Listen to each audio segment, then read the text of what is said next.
Hey everyone, today I'm going to be doing a different type of video. It's not traditional Hearthstone content. You can tell by the thumbnail, it's different. I wanted to go over the story of why I have been basically blacklisted, cut off from Blizzard entirely. And yeah, I get asked that all the time because I'm very transparent. One of the things I want my channel to be about is me being extremely honest, very transparent with everybody about everything going on. And I just wanted to go through like what's happened, why I'm never involved. Like you look at the Twitter feed right now, all these content creators getting nice holiday sweaters from Blizzard, and why even though I'm like in the same spectrum of like size and all that, why I'll never get something like that from Blizzard. And it all centers around one individual at Blizzard. And I've refrained from saying his name on my videos because I didn't want him to get flamed or anything like that. And again, I'm gonna mention him by name because I kind of have to. But again, don't go and harass the guy on any social media platforms. This is just me sharing my story, putting it out there so you guys know what's going on.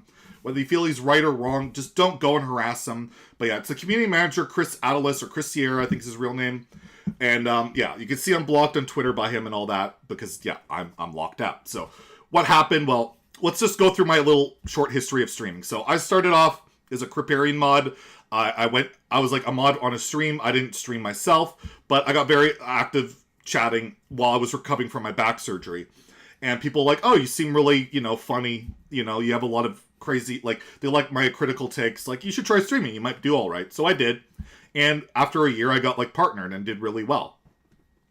And after a while, I started getting harassed by this troll in game. He was using a fake Zeddy name. The guy was like so adamant about screwing with me, and he'd like intentionally queue into me on Legend Ladder and rope me every turn and queue like unlosable matchups, and then he would start adding other content creators. Like he added Sizaklo, he added Pizza, and then started pretending to be me and say all these vile, horrible things to try and get me in trouble. So I put out a tweet about it, like I reported it to the in-game client, it's doing nothing, what can I do? So then Chris, the community manager, reached out to me and helped me out with it, which was really great.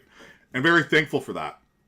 They ended up like suspending him or banning him or whatever, and it wasn't really an issue going forward. That was really good. And then I had my first ever call with him. I had a Discord call with him, and it was talking about maybe working together with them, like getting a bundle giveaway, getting something to work with them. But I was like, okay, what do I have to do that? And they're like, oh, just, you need to be a bit more positive because, my stream has always been built around being critical and being very vocal about my criticisms and that. And he's like, you can't really be like, flaming the devs and all this kind of stuff. And he used Regis Kilbin as an example a lot as being a positive person to really like look at. I'm like, well, I'm not Regis, I'm me.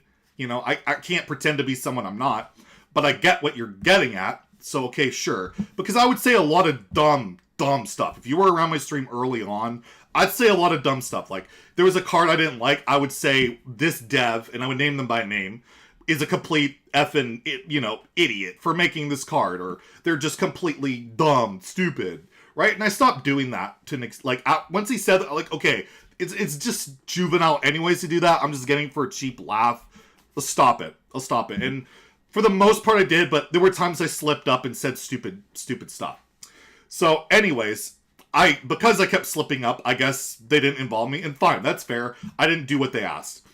And I ended up making a post on Twitter a couple months after this about how Hearthstone, Twitch, and Crip saved my life. I suffer from severe depression, anxiety. I had a debilitating back injury for over a year. I was bedridden. I had spinal surgery, and while I was recovering for it, I lost my accounting job. I lost basically, everything I'd worked for the past like 5 years. I had nothing. I had nothing. I was still really depressed. I couldn't even get out of bed. And watching Hearthstone, Crip on Twitch, playing the game, starting to stream is what saved me, what gave me purpose in life. And I was very sincere about that, and I still thank everybody for helping me recover in my life and getting to where I am today. And that post blew up, and then Chris reached out to me again. Like, because that post made them look probably really good. It's mental health stuff. They want to get on board with that. So, again, we talked about it, and he alluded to maybe I could, get involved in the future in, like, an adventure. He had mentioned, like, I think it was, like, probably Galakrond's Awakening he was alluding to. He couldn't name it. It was, like, top secret at the time. And I'm like, it's okay. I'm like, okay, what do I need to do? He's like, can't flame the devs, but I'm like, that's fine. I will stop doing that. I won't be doing those stupid comments. But, I will always be critical because that's what I do on my channel. I will praise the good and I'll be critical of the bad. And he's like, that's fine. Just don't flame the devs. So that's what I did. And if you've watched any of my videos on YouTube, you've watched any of my streams, I just don't do that. I don't do that anymore. I was guilty of it and it was stupid. And I am not void of guilt in this situation. I was dumb for doing that. But I stopped doing it. And I still, even though I'm blacklisted with no future in sight with them, I still don't do that for a cheap laugh or something. I respect the hell out of people like Ixar, Celestalon, Songbird Cora, Chucky, Gallon, all those guys. Everyone on that team, I respect the hell out of them. Alec Dawson. And I don't crap on them at all. If I do critique the game, it's something about the game. I might at them on something like I added Ixar on when the Demon Hunter things came out and said, we're not beta testers. You guys need to test your stuff out better. That's a valid complaint because it was ridiculous, right? So that's what I've left my criticism to. So I thought we'd be fine, but no, it wasn't. And then something happened to me. Something pretty bad happened to me last year. I think this was like in October or November. It's right during Canadian Thanksgiving, so it'd be in October. I got Bell's palsy. If you don't know what that is, basically a nerve, it's like a nerve issue. Half your face shuts off. Like, I couldn't barely blink with this eye, or one of my eyes. I couldn't move my mouth. And they thought I might have had a stroke. I wasn't sure. So I put out a tweet about it. And Chris reached out, wishing well wishes. So did a lot of people in the Hearthstone community. And yeah, turned out Bell palsy, there's a chance you don't fully recover from it. And I was unable to stream. I was unable to do anything. And at the time, I was broke. I had no money.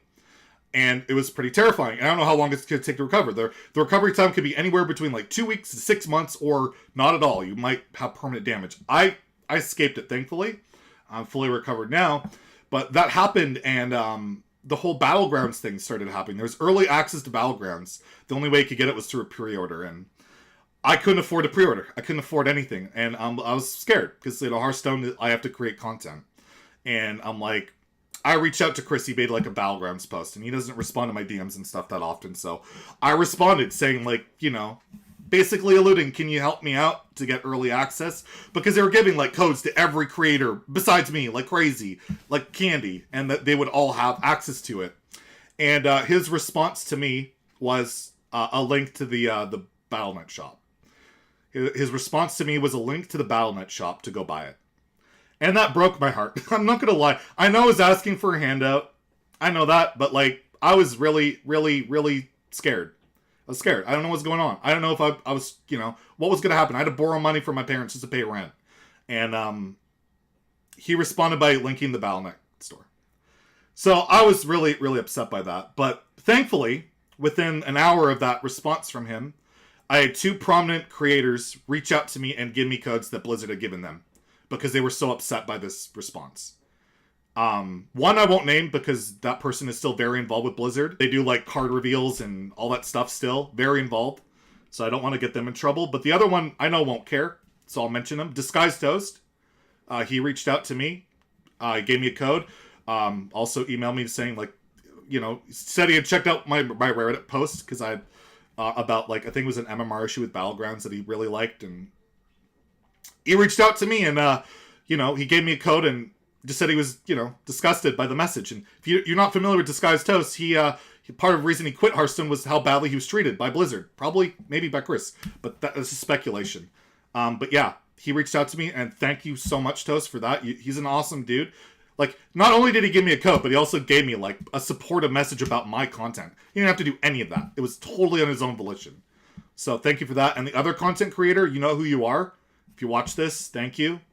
But yeah, that really, really, really upset me. And it still upsets me to this day that his response, rather than a non-response, which would have been better, was literally just a link to the Battle.net store.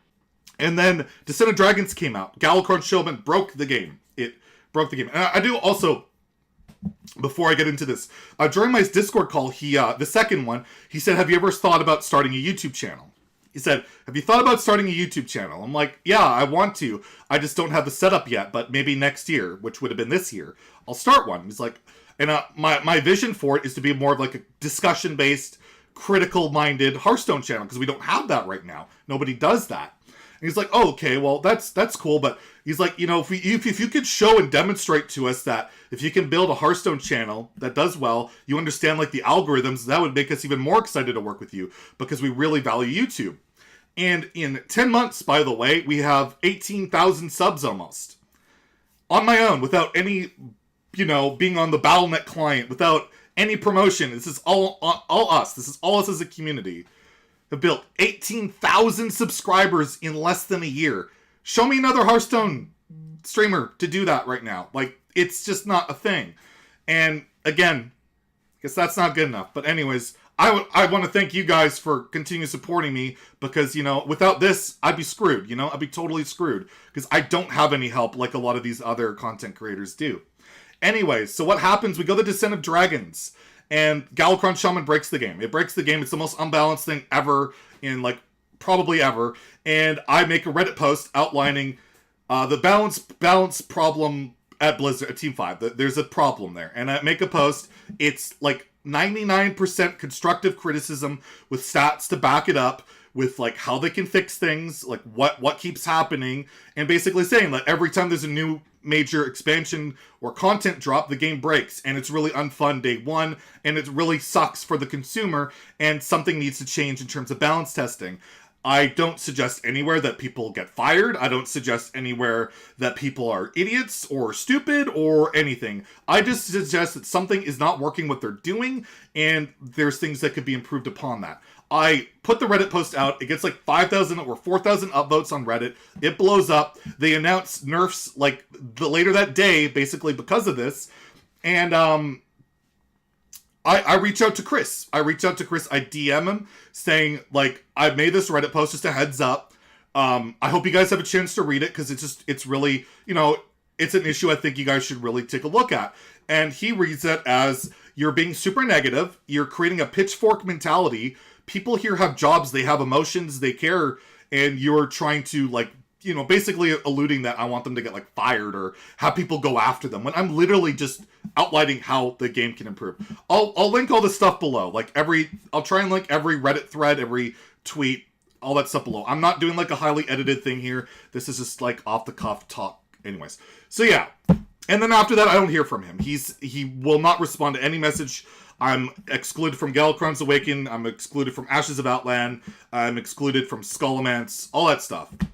So then June comes around, and the Savids thing blows up. What happened with Savids is his wife basically said Savids' mental health is shot. He's constantly blacklisted from events from Chris because of me. And what had happened with her was Chris had put out, like, a job posting after her and a bunch of her peers got laid off from Blizzard. And she said, are you effing kidding me? Like, what, you're really going to rehire now after you just laid off all these people?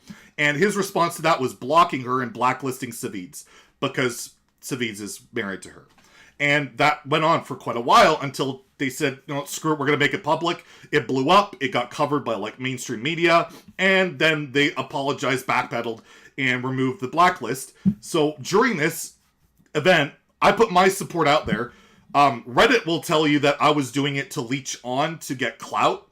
I was literally just putting it out there to support Savids, because I know this isn't going to do me any favors. I'm nobody. They'll just throw me away, which, guess what? That's what happened.